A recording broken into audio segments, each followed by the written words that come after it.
Hello बच्चों, आज हम आप लोगों के लिए एक नया वीडियो लेकर आए हैं। इस वीडियो में हम पढ़ेंगे वाक्य विचार। पिछले वीडियो में हम लोग वर्ण विचार पढ़े थे और शब्द विचार पढ़े थे और इसमें पढ़ेंगे वाक्य विचार। तो चलो स्टार्ट करते हैं। अब पढ़ेंगे वाक्य विचार। वाक्य विचार क्या होता है, पहले हम इसके बारे में जानेंगे। वाक्य कैसे बनता है, वाक्य विचार क्या है। ठीक, जैसे हम लोग शब्दों को वर्ण को मिलाकर शब्द बनाए, तो उसी प्रकार से हम शब्दों को मिला करके वाक्य बनाते हैं। लेकिन शब्द ऐसे वैसे नहीं, सार्थक शब्द जो होते हैं उन्हीं को मिला करके वाक्य बनाते हैं। तो हम पहले से पढ़ लेते हैं। मन के भावों तथा विचारों का आदान प्रदान करने के लिए हम वाक्यों का प्रयोग करते हैं। कब करते हैं? जब अपने मन के भावों या विचारों का यानी अपनी कोई बात को कहना होता है तो हम उसको वाक्य का प्रयोग करते हैं। वाक्य को भाषा की प्रधान तथा सार्थक इकाई माना जाता है। ये जो भाषा की है, यहीं से हम जो बोलते हैं ये हम वाक्य बना करके ही हम अपने भाषा को बोलते हैं, इसीलिए इसको प्रधान इकाई मानी गई है। ठीक है, चलो अब सिंपल शब्दों में समझे क्या होता है वाक्य। शब्दों के सार्थक समूह को वाक्य कहते हैं। सार्थक समूह रहे उसी को हम वाक्य कहेंगे, निरर्थक नहीं कि हाँ कुछ भी लिख दिया वो वाक्य बन गया, ऐसे नहीं। और ये भी नहीं, सार्थक ही नहीं, क्रमबद्ध पूर्वक जो व्यवस्थित तरीके से रखे गए शब्दों को ही वाक्य कहते हैं। जैसे अब हमने लिख दिया है हवा महल में जयपुर, क्या समझ में आ रहा है? जो सारे शब्द हैं ये सब तो सार्थक कहे जाएंगे, लेकिन जो लिखने का जो तरीका है, जो लिखने व्यवस्थित करने का तरीका, ये सही नहीं है। इसको हम लोग इस तरह हवा महल जयपुर में है, ये क्या सार्थक वाक्य हो गया। ये पूरा शब्द, ये भी शब्द है सार्थक शब्द, ये भी सार्थक शब्द है। इन सबों को जोड़कर हम इसको हम सार्थक वाक्य बना लिए।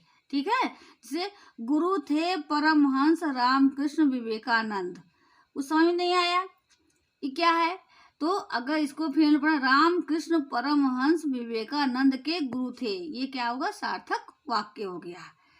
ठीक है, अब हम लोग पढ़ते हैं परिभाषा के व्यवस्थित एवं सार्थक समूह को वाक्य कहते हैं। देखो बिल्कुल समझ में आ रहा है, शब्दों के व्यवस्थित एवं सार्थक समूह को वाक्य कहते हैं।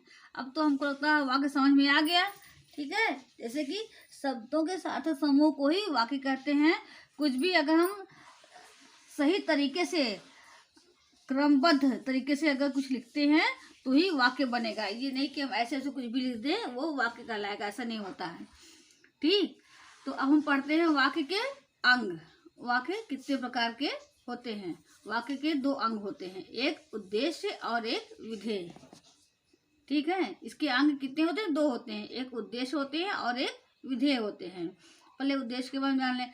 वाक्य में जिसके बारे में कुछ बताया जाता है उसे हम उद्देश्य कहते हैं। जिसके बारे में यानी कि कर्ता के बारे में। कर्ता क्या होते हैं? जो कर्ता जो करने वाला होता है उसके बारे में कुछ बताया जाता है, उसके लिए कुछ कहा जाता है, उसको हम उद्देश्य कहते हैं। सीता गाना गाती है, माँ खाना बनाती है।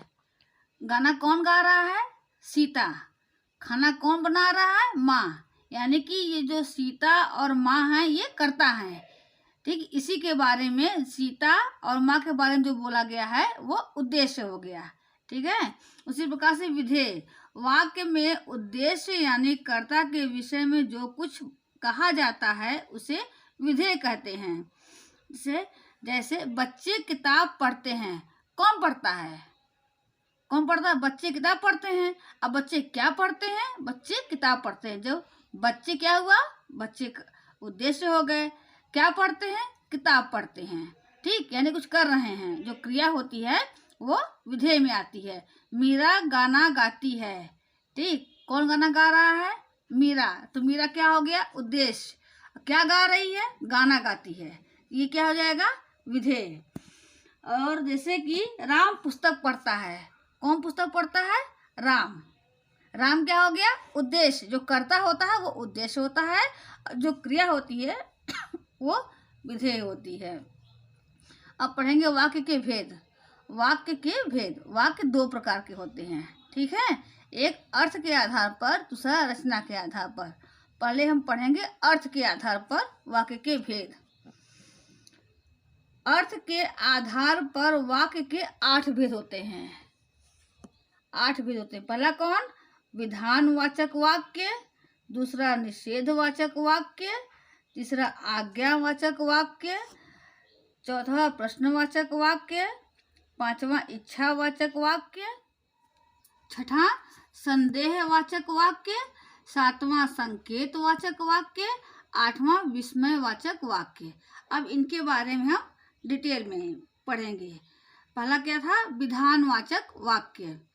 जिन वाक्यों से किसी बात अथवा कार्य के करने या होने का सामान्य कथन मात्र होता है उन्हें हम विधानवाचक वाक्य कहते हैं। ठीक है, जो सामान्य यानी कि जिससे हमें कोई किसी बात की जानकारी प्राप्त होती है, हम कुछ बात करते हैं तो वो क्या हो गया? वो विधानवाचक वाक्य हो गया। जैसे सोनिया बहुत बीमार है। ठीक है, जैसे सोनिया गंगा हिमालय से निकलती है, और हम लोग भारत एक देश है, इसको भी कह सकते हैं। और दशरथ अयोध्या के राजा थे। ठीक, ये सब क्या होते हैं? ये सब विधानवाचक वाक्य में आते हैं। निषेधवाचक वाक्य, अब इसको हम ध्यान से देखते हैं। निषेध का मतलब ही होता है नहीं। ठीक है, यानी कहा जो कुछ को हम किसी चीज को मना करते हैं वहां पर हम निषेध लिखते हैं। जिन वाक्यों में किसी बात अथवा कार्य के होने का निषेध यानी कि नहीं या मना होता है उन्हें हम निषेधवाचक वाक्य कहते हैं। जैसे कि आज बाजार नहीं जाएंगे। आज हम ये जो नहीं है ये निषेधवाचक वाक्य में आता है। तुम ध्यान पूर्वक नहीं पढ़ रहे हो, ये भी क्या हुआ? ये निषेधवाचक वाक्य आ गया। यानी कि जहाँ पर कार्य के न होने का भाव प्रकट होता है, जहाँ की कोई कार्य नहीं हो रहा है, उसी हम निषेधवाचक वाक्य कहते हैं। और उदाहरण, मैंने दूध नहीं पिया, यानी कि दूध को हमने नहीं पिया, वो किस में आएगा? निषेधवाचक वाक्य में आएगा। तीसरा पढ़ते हैं आज्ञावाचक वाक्य। जिन वाक्यों से आज्ञा, अनुमति, उपदेश, प्रार्थना आदि का भाव प्रकट होता है उन्हें हम आज्ञावाचक वाक्य कहते हैं। जैसे तुम गृह कार्य करो, देखो आज्ञा दिया जा रहा है तो जल्दी खाना खा लो, यहाँ पर भी आदेश दिया जा रहा है। ठीक, तो इसको कहते हैं आज्ञावाचक वाक्य। अब पढ़ेंगे प्रश्नवाचक वाक्य। जिन वाक्यों से प्रश्न पूछने का बोध होता है उन्हें हम प्रश्नवाचक वाक्य कहते हैं। ठीक, जैसे कि तुम किस कक्षा में पढ़ते हो, ये हम प्रश्न कर रहे हैं। तुम कहाँ गए थे, या फिर तुम्हारा नाम क्या है, ये सब किसमें आ गया? ये प्रश्नवाचक वाक्य में आ गया। अब पढ़ेंगे इच्छावाचक वाक्य। जिन वाक्यों में व्यक्ति अपनी इच्छा, आशीर्वाद अथवा शुभकामनाओं को प्रकट करता है उन्हें हम इच्छावाचक वाक्य कहते हैं। जैसे आपकी यात्रा मंगलमय हो, यहाँ हम लोग शुभकामना प्रकट कर रहे हैं। भगवान आपको लंबी आयु प्रदान करे, ये आशीर्वाद है। अब क्या, चलो पढ़ाई करते हैं, यहाँ अपनी इच्छा प्रकट की जा रही है। ठीक है, 9 वर्ष मंगलमय हो, यहाँ भी शुभकामनाएं दी जा रही हैं। समझ में आया इच्छावाचक वाक्य। अब पढ़ेंगे संदेहवाचक वाक्य। ठीक, अब संदेहवाचक वाक्य। जिन वाक्यों से संदेह अथवा संभावना प्रकट होती है उन्हें हम संदेहवाचक वाक्य कहते हैं। जैसे शायद आज वर्षा होगी, हम यहाँ संभावना प्रकट कर रहे हैं। ठीक है, राजू घर पहुँच गया होगा, शायद राजू घर पहुँच गया होगा। और उसी प्रकार से हम एक दो उदाहरण, क्या उसने काम कर लिया होगा। संदेह मतलब संभावना प्रकट करना, संदेह कर रहे हैं, संभावना प्रकट कर रहे हैं कि इसमें उसका काम ने किया कि नहीं किया। अब आगे पढ़ते हैं संकेतवाचक वाक्य। जिन वाक्यों में एक बात अथवा काम का होना दूसरी बात अथवा काम के होने पर निर्भर करता है उन्हें हम संकेतवाचक वाक्य कहते हैं। या फिर सिंपल से जिन वाक्यों में किसी संकेत का बोध होता है उन्हें हम संकेतवाचक वाक्य कहते हैं। सिंपल शब्दों में।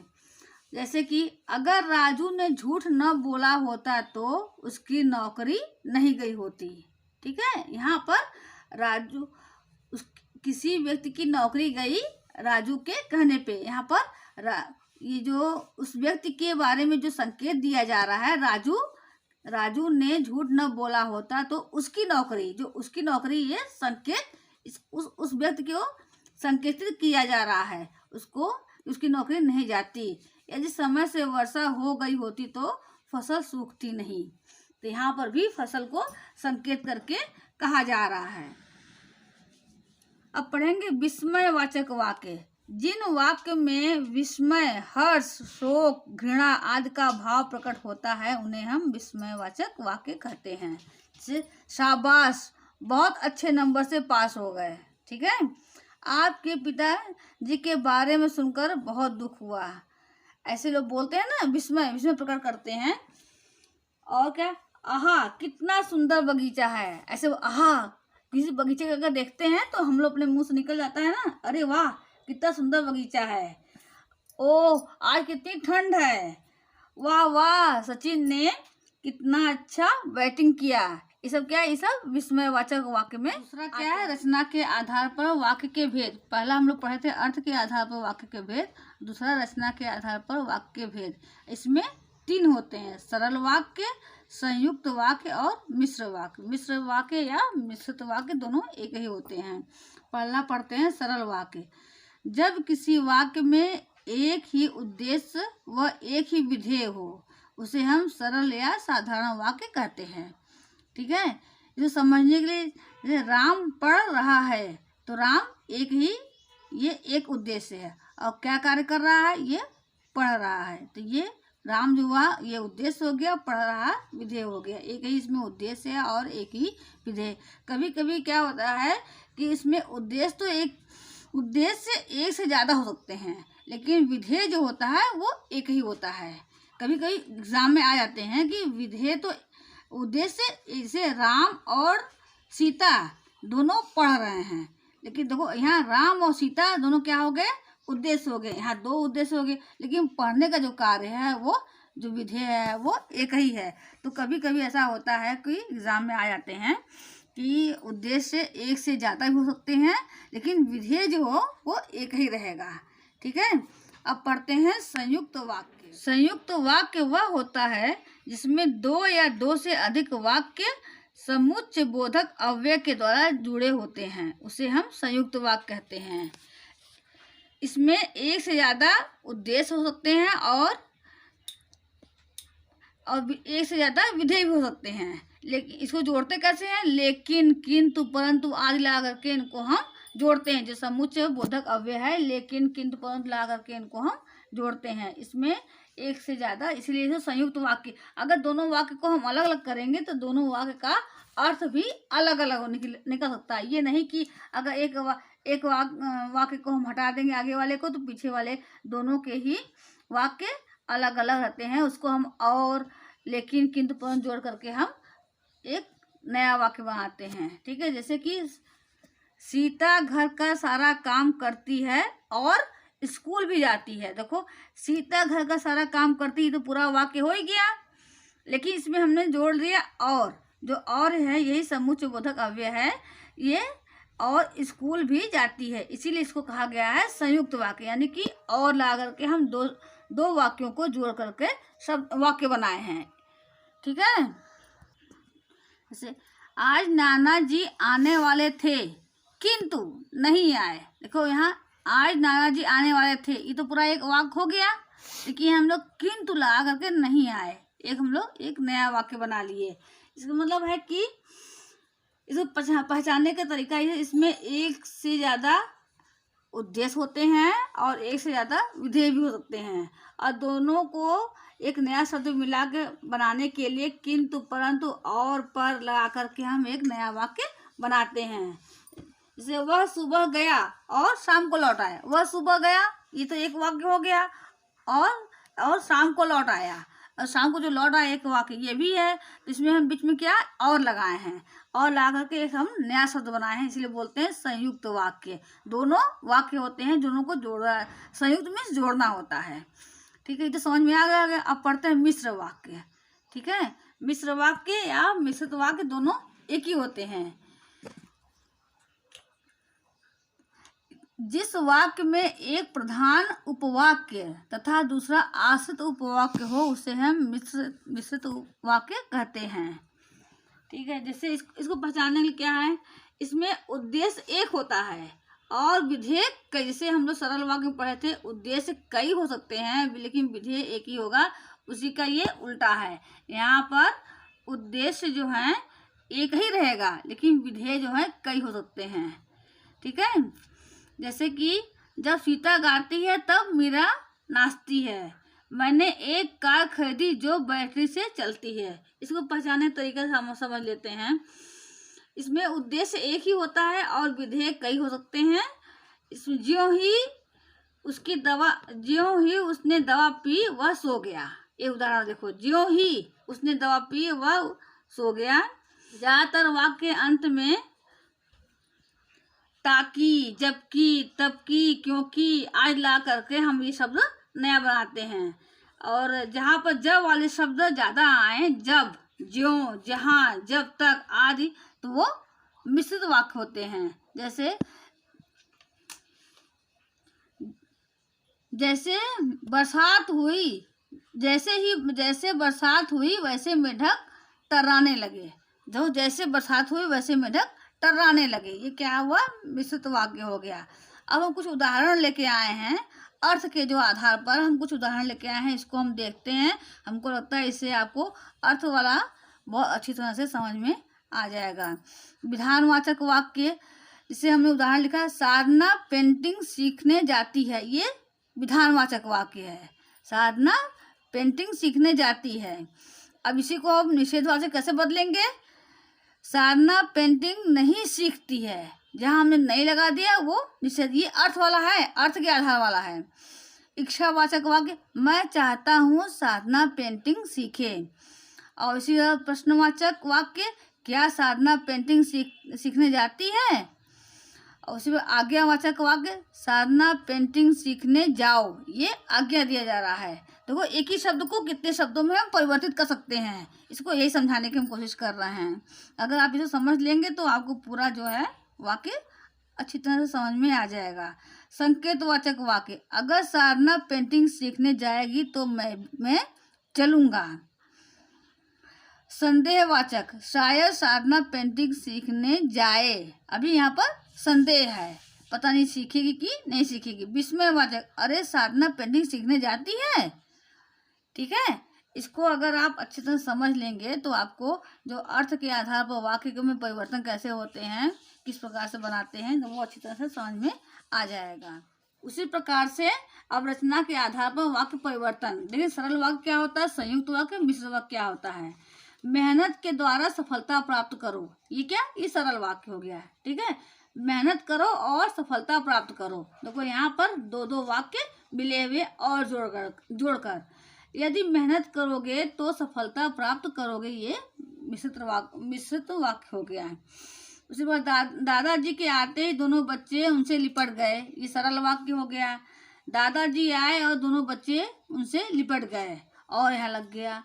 और जैसे ही दादाजी आए वैसे ही दोनों बच्चे उनसे लिपट गए, ये क्या, मिश्रित वाक्य हो गया है। अब हम लोग पढ़ेंगे वाक्य परिवर्तन। वाक्य परिवर्तन कैसे होता है, किस प्रकार से हम लोग वाक्य परिवर्तन करते हैं, उसको पढ़ेंगे। एक प्रकार के वाक्य को दूसरे प्रकार के वाक्य में बदलने की प्रक्रिया को वाक्य परिवर्तन कहते हैं। वाक्य परिवर्तन नियम क्या होते हैं। पहला, सरल वाक्य को मिश्रित वाक्य में परिवर्तित करते समय, देखो मिश्रित वाक्य है, यहाँ मिश्रित बोले हैं, परिवर्तित करते समय उसे दो उपवाक्यों में बांटकर जो, जब, कि, क्योंकि आदि, जिसने, तब, ज्यों, त्यों, जैसे, वैसे आदि योजक से जोड़कर बनाते हैं। जैसे अभी हम लोग यहाँ बोले थे ना, जैसे ही दादाजी आए वैसे ही दोनों बच्चे उनसे लिपट गए, यही की कह रहे हैं कि दो उपवाक्य में बांट दिए जाते हैं और दोनों को जोड़ने के लिए क्या लगाते हैं, जो, जब, की, क्योंकि, यदि, जिसने, जब, तब, त्यों, जैसे, वैसे आदि को जोड़ करके हम नया वाक्य बनाते हैं। अब सरल वाक्य को संयुक्त वाक्य में परिवर्तित करने, पिछली बार तो मिश्रित वाक्य में था, अब संयुक्त वाक्य में परिवर्तित करते समय दो उपवाक्य को बांटकर और अथवा किंतु परंतु आदि का उपवाक्यों से जोड़ा जाता है। इतना समझ में आ गया। अब पढ़ते हैं तीसरा। संयुक्त वाक्य को सरल वाक्य में बदलते समय संयुक्त वाक्य के लिए एक उपवाक्य की प्रधान क्रिया को पूर्वकालिक संज्ञा में बदल कर सरल वाक्य बनाते हैं। जैसे राम पढ़ता है।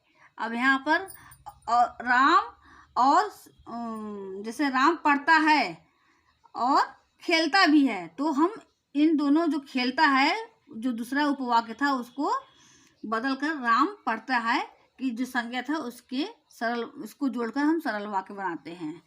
उपवाक्य से उपवाक्य के भेद कितने होते हैं ये जानने को प्रयास करते हैं।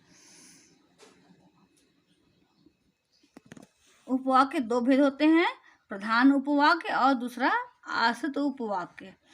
तो प्रधान उपवाक्य से कहते हैं, प्रधान उपवाक्य किसी दूसरे उपवाक्य पर निर्भर या आश्रित नहीं होता।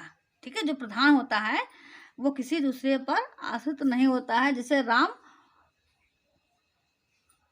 पढ़ता है तो क्या हो गया, राम किसी पे आश्रित नहीं है।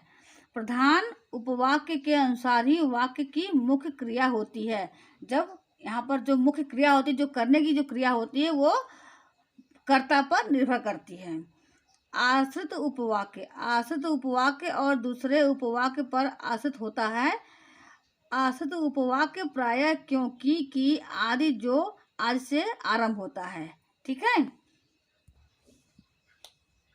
जैसे वह खाना खाकर सो गया, वह क्या था, वह उसके जो सो गया वो उसके ऊपर आश्रित था। ठीक है, वह जो था वह करता था, इसलिए बोलते हैं इसको आश्रित उपवाक्य। आश्रित उपवाक्य तीन प्रकार के होते हैं, एक संज्ञा उपवाक्य, दूसरा विशेषण उपवाक्य, तीसरा क्रिया विशेषण उपवाक्य। पर देखते हैं संज्ञा उपवाक्य। जो उपवाक्य प्रधान उपवाक्य की किसी संज्ञा के स्थान पर आता है उसे हम संज्ञा उपवाक्य कहते हैं। जो संज्ञा होते हैं उसके स्थान पर जो बोला जाता है उसे हम संज्ञा उपवाक्य। जैसे तुम नहीं आओगे, मैं जानता था, तो यहाँ तुम और मैं जो है, अगर किसी का ये जो है संज्ञा के स्थान पर तुम और मैं आया है, इसीलिए ये संज्ञा उपवाक्य हुआ। अब ये विशेषण उपवाक्य। जो विशेषण उपवाक्य प्रधान उपवाक्य में प्रयुक्त किसी संज्ञा की विशेषता बताता है। जो विशेषण उपवाक्य, ठीक है, जो विशेषण उपवाक्य है वो प्रधान उपवाक्य में प्रयुक्त किसी संज्ञा की विशेषता बताता है, उसे हम विशेषण उपवाक्य कहते हैं। जैसे दौड़ प्रतियोगिता में जो प्रथम आया वह मेरा मित्र था। देखो, ये जो उसकी प्रथम आया इसकी विशेषता बता रहा है, लेकिन वह मेरा मित्र था। देखो, ये इसमें कहा गया ना, प्रयुक्त किसी संज्ञा की विशेषता बताता है, उसे हम विशेषण उपवाक्य कहते हैं। ये क्या संज्ञा, ये वह मेरा मित्र, जो मित्र था ये तो संज्ञा हुआ ना, वह मेरा मित्र वो संज्ञा हुआ, तो इसकी विशेषता कौन बता रहा है। इसमें जो विशेषण प्रयुक्त होकर के, जो उपवाक्य प्रयुक्त होकर विशेषता बता रहा, प्रतियोगिता में जो प्रथम आया वह मेरा मित्र था। ठीक है, इसके आगे देखते हैं क्रिया विशेषण उपवाक्य। यह उपवाक्य सामान्य रूप से मुख्य उपवाक्य की क्रिया की विशेषता बताता है। जो मुख्य उपवाक्य होती है उसे उस क्रिया की विशेषता बताता है। जैसे मेरे माता पिता कहते हैं, मैं वैसा वैसा ही करता हूँ। जहाँ जहाँ हम गए हमारा आदर सत्कार हुआ। ठीक है, ये क्या क्रिया की विशेषता बताई जा रही है। यहाँ पर जो मुख्य वाक्य है उसकी क्रिया की विशेषता बताई जा रही है, इसीलिए इसको क्रिया विशेषण उपवाक्य कहते हैं। मुझे लगता है कि आपको यह वीडियो बहुत अच्छी तरह से समझ में आ गया होगा। अगर नहीं समझ में आया होगा तो कमेंट करके बताइएगा, हम और भी अच्छे से समझाने का प्रयास करेंगे।